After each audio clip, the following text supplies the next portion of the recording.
Assalomu alaykum, hurmatli konferensiya ishtirokchilari va tashkilotchilari, hurmatli talabalar va qadrli ustozlar.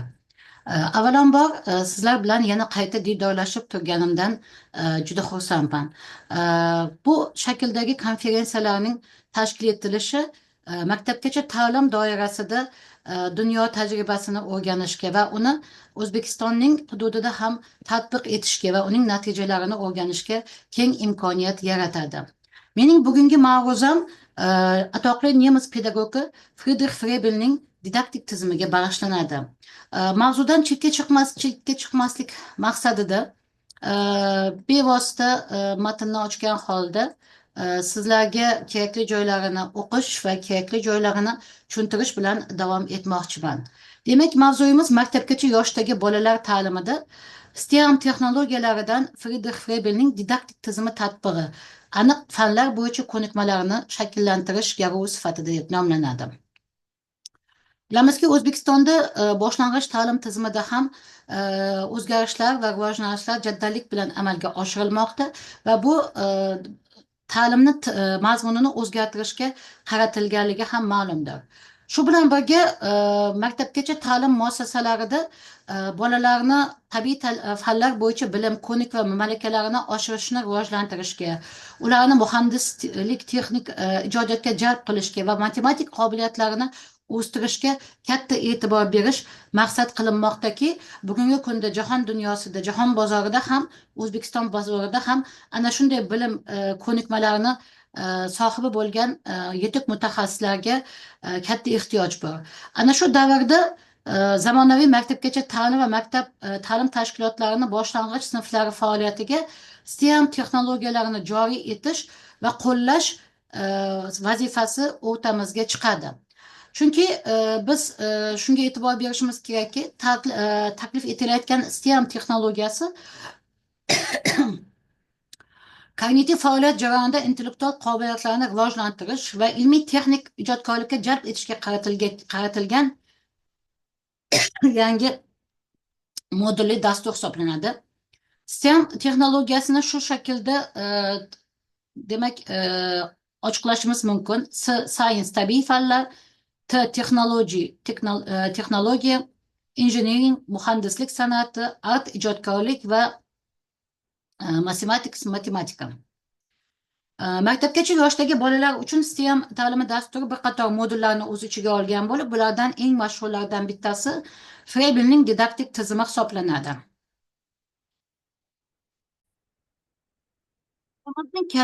Hajmi katta.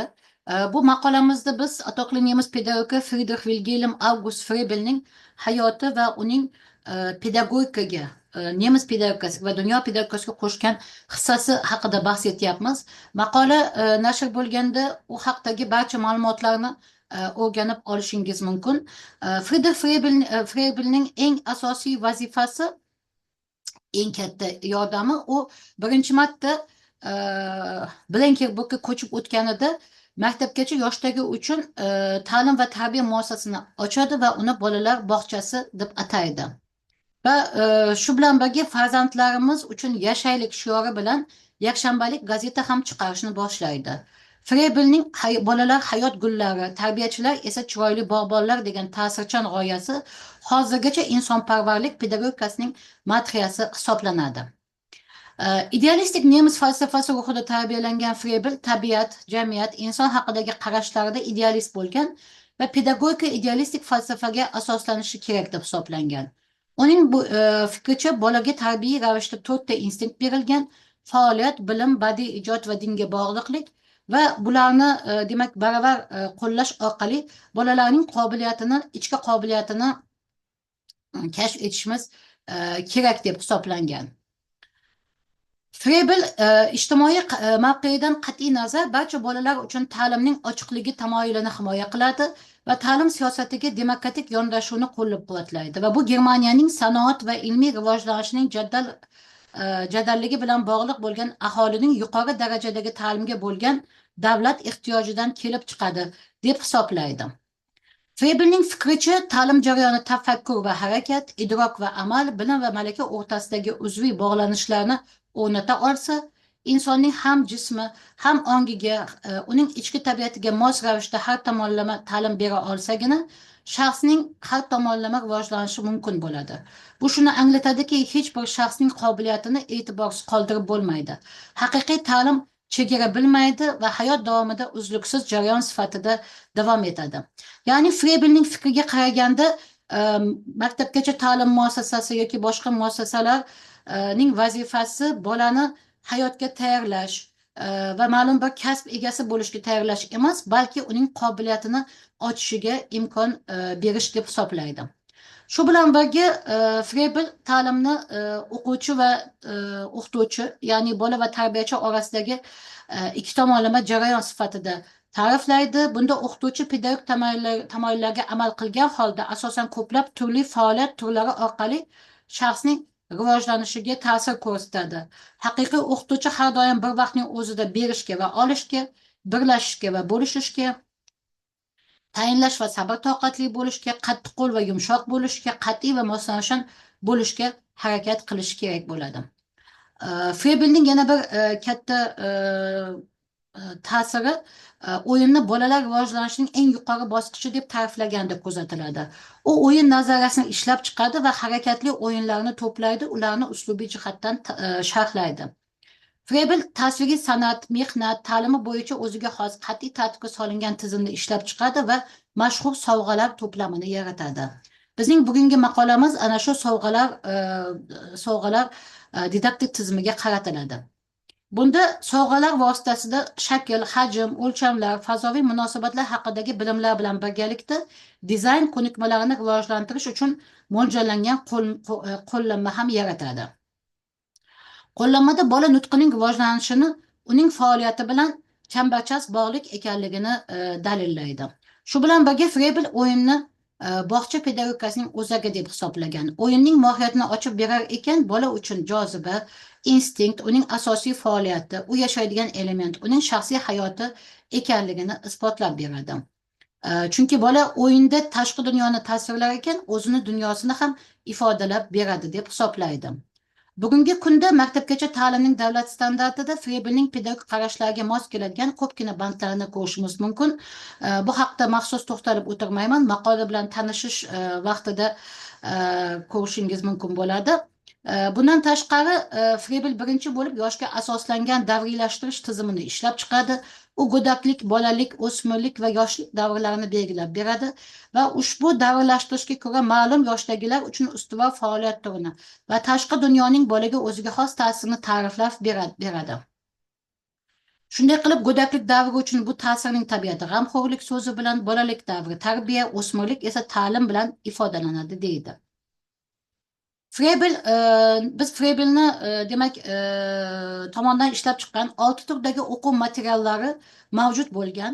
Keyinchalik bu raqam ko'paygan va xilma-xil bo'lgan, ammo birinchi o'rinda albatta 6 ta sovg'a o'zgarmas klassik versiya hisoblanadi. Biz bugun ana shu asosiy klassik versiya haqida bahs etamiz. Frebelning to'plamlari klassik. Ushbu blok birlamchi manbalarga tamomila mos keladi va uslubiy tavsiyalarda batafsil tavsiflangan 6 ta sovg'ani ifodalaydi.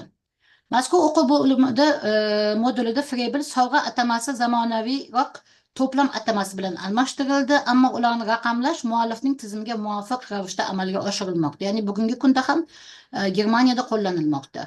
Blokda taklif qilingan sxemalar Frebel tomonidan ishlab chiqilgan va hech qanday tuzatish va o'zgartirishlarga ega emas.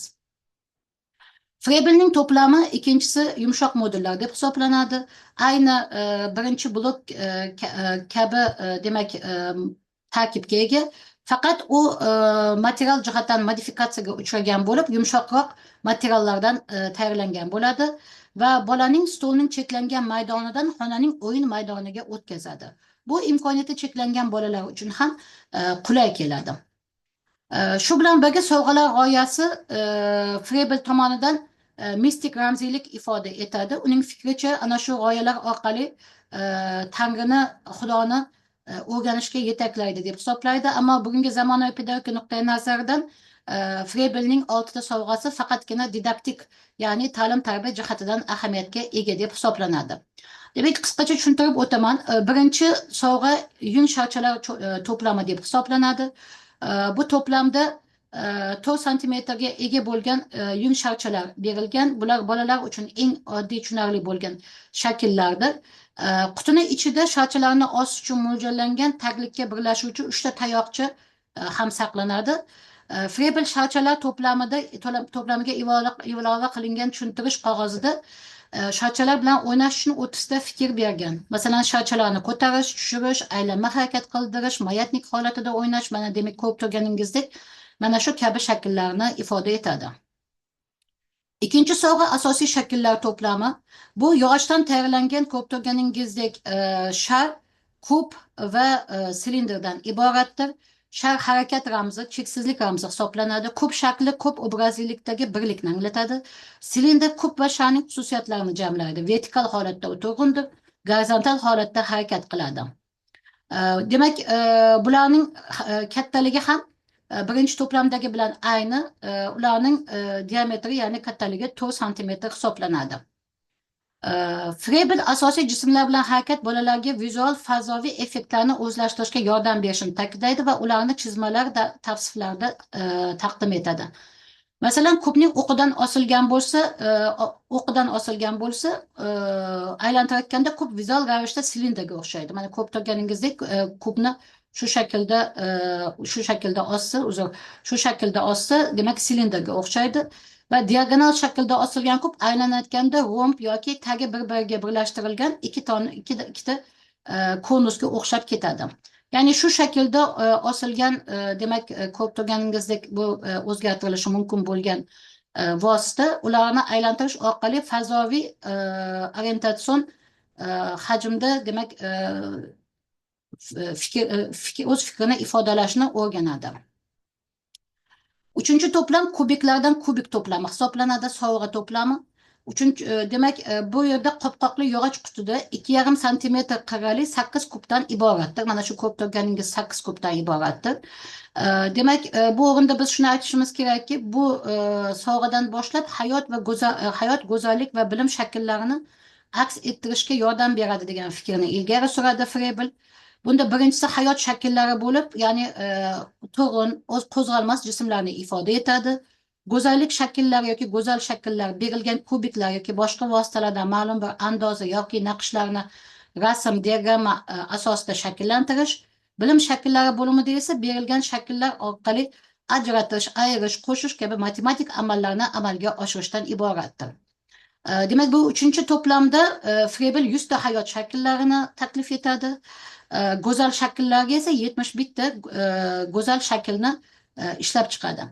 Masalan, uchinchi to'plamda hayot shakllari uchun shunday vazifalar berilishi mumkin. Kublarni chapdan o'ngga, o'ngdan chapga, pastdan yuqoriga, yuqoridan pastga terish, ikki qismga bo'lib kublarning tengligini aniqlash, stul, minora qaysi bir vositaga o'xshashini so'rash kabi vazifalar qo'yiladi. Mana bu yerda ko'rib turganingizdek 8 ta kubikdan bitta kub yasalgan. Bu yerda minora shaklida, bu yerda ikkita minora shaklida, bu yerda esa yo'l shaklida deyishimiz mumkin. Kubiklardan kub to'plamidan foydalangan holda go'zal shakllar to'plamini quyidagi namunadagidek qilib oddiydan murakkabga qarab demak shakllantirish mumkin. Bu namunaga qarab kubiklardan bunday andozalarni yasash Frebelning fikriga qaraganda ularda 3 o'lchamli vizual ko'rishni rivojlantiradi deb hisoblaydi. Bilish shakllarini esa shu shaklda deymiz. Masalan, butunni ikki qismga bo'lish, butunni kubni gorizontal ravishda yarmiga bo'lish, kubni vertikal ravishda yarmiga bo'lish, bitta butun ikkita yarim, ya'ni bu yerda ko'rib turganingizdek bo'lishlar shakli ko'rsatilgan. Bu orqali matematik amallarni o'rganish mumkin deb hisoblaydi. Bruslardan iborat kub uchinchi bilan bir xil, lekin bu yerda ko'rib turganingizdek bruslar, ya'ni parallelepipedlar berilgan. Ularning kattaligi 5 santimetr, 2,5 santimetrga 1,25 santimetr, 8 ta parallelepiped berilgan va bu parallelepipedlarni ham ishlash bo'yicha yana 3 ta vazifa, hayot shakllari, go'zallik shakllari va bilim shakllari bosqichma-bosqich berilgan. Masalan, hayot shakllarida biz kub, zaminning bir qismi, 2 ta katta taxta, 4 ta kichik taxta, 8 ta qurilish g'ishlari, uzun bog' to'sig'i, shahar darvozasi, asalari uyasi, minora, quduq, favvora kabi demak narsalarni qurishi mumkin bo'ladi. Mana ko'rib turganingizdek misollarda ko'rinib turibdi. Bundan tashqari tematik guruhlarga ham ajratadi. Masalan, mebel, novvoyxonada qurilish uyini obodonlantirish guruhi bor. Mana masalan bu yerda ko'rib turganingizdek to'shak yoki boshqa bir vositalarni yasash usuli ko'rsatilgan. Go'zal shakllarda ham berilgan andozalarga qarab ma'lum naqshlarni yaratishga misollar keltirishimiz mumkin. Mana shu andozalarga qaragan holda bolalar bruslarni tizishlari kerak bo'ladi. Xuddi shu ravishda biz matematikaga e'tibor qiladigan bo'lsak, bu yerda bitta vertikal va 3 ta gorizontal kesimga ega bo'lgan g'ishtdan yasalgan kubning 2 qismga vertikal bo'linishi, kubning har bir qismini gorizontal ravishda 2 qismga bo'lish, har chorakning 2 qismga gorizontal bo'linishi gibi amallarni bajarilishini keltirishimiz mumkin bo'ladi. 5-chi sovg'amiz kublar va prizmalar deb nomlanadi. Bu yerda 7,5 santimetr bo'lgan kub 3 ta teng bo'lingan, 3 ga teng bo'lingan. Undan 27 ta kub hosil qilingan. Shundan 3 tasi diagonal bo'yicha bir marta, 3 tasi diagonal bo'yicha 2 marta bo'lingan. Ko'rib turganingizdek bu yerda tom shakliga ega bo'lgan shakllar ham o'rtaga chiqqan. Bu o'rinda demak yasash vositalarimiz, imkoniyatlarimiz kengayadi. Bu hayot shakllarida katta stul, oyoq dastakli qulay stul, katta yotoq, katta divan, hovlili uy, maktab, daraxtlar qatori bo'lgan bog' kabi demak mana shunday shakllarni, hayot shaklarini qurish mumkin bo'ladi. Shu bilan birga syujetga asoslangan qurilish faoliyatlarini ham ko'rsatadi. Masalan, bolalik jannatida Meri ismli qizning okean sohilidagi kichik bir shaharchada mayoqchi bo'lib ishlaydigan amakisini ziyorat qilish uchun qilgan sayohati misol tariqasida keltiriladi Frebelning ishida. Demak, bu o'rinda biz port yonidagi qayiqxona, Meri sayohat qiladigan paraxod, ya'ni boshqa bir narsalar yoki Merining amakisi qo'riqchi bo'lib ishlaydigan mayoq, ana shunday mavzularda yasalmalarni qo'shni taklif qilishimiz mumkin. Kublar va prizmalar to'plami orqali bilim shakllari shu shaklda o'rtaga chiqadi. Kubning 3, 9, 27 qismga bo'linishi ko'rsatiladi va bularni biz o'sha kublar bilan amalga oshiramiz. Oxirgi sovg'amiz kublar, ustunlar, g'ishtlar deb nomlanadi. Bu 3, 5, 4 va 6 to'plamlarning yig'indisi hisoblanadi. 7,5 santimetr qirrali kubda 27 ta parallelepiped mavjud bo'lib, ulardan 3 tasi uznasiga bo'lingan, 6 ta ustun, 3 tasi ko'ndalang bo'lingan, 6 ta kvadrat g'isht. Qutiga ilova qilingan 40 ta chizma 6 to'plam bilan turli dizaynlar uchun hayot shakllarini taqdim etadi. Masalan, biz hayot uchun zarur shakllarda ustunli zal, qahramonlar sharafiga yodgorlik, shon sharaf zaliga kirish, 2 qavatli uy kabi mavzularda mana ko'rib turganingizdek minoralar yoki boshqa bir binolarni yasashni taklif qilishimiz mumkin. Xuddi go'zal shakllarda ham endi yasash materiallarimiz soni ko'payganligi sababli ana shu shakldagi andozalarni ko'rishni berishimiz mumkin. Bilim shakllari uchun quyidagi qo'llanish tavsiya etiladi. Ya'ni bir kubikdan boshlab qolgan obyektlarni qo'shib borish vositasida 19 dan 25 gacha bo'lgan raqamlar doirasida amallarni oshirish mumkin bo'ladi. Ikkinchi blok Frebelning to'plamlari yumshoq modellar deb nomlanadi. Bu model birinchi modelning ayni o'zi, faqat mana ko'rib turganingizdek yumshoq matolardan tayyorlangan bo'ladi. Demak, bular qo'shimcha ravishda o'ziga xos xususiyati, imkoniyati cheklangan bolalar uchun ham qo'llanishga mo'ljallangan bo'ladi.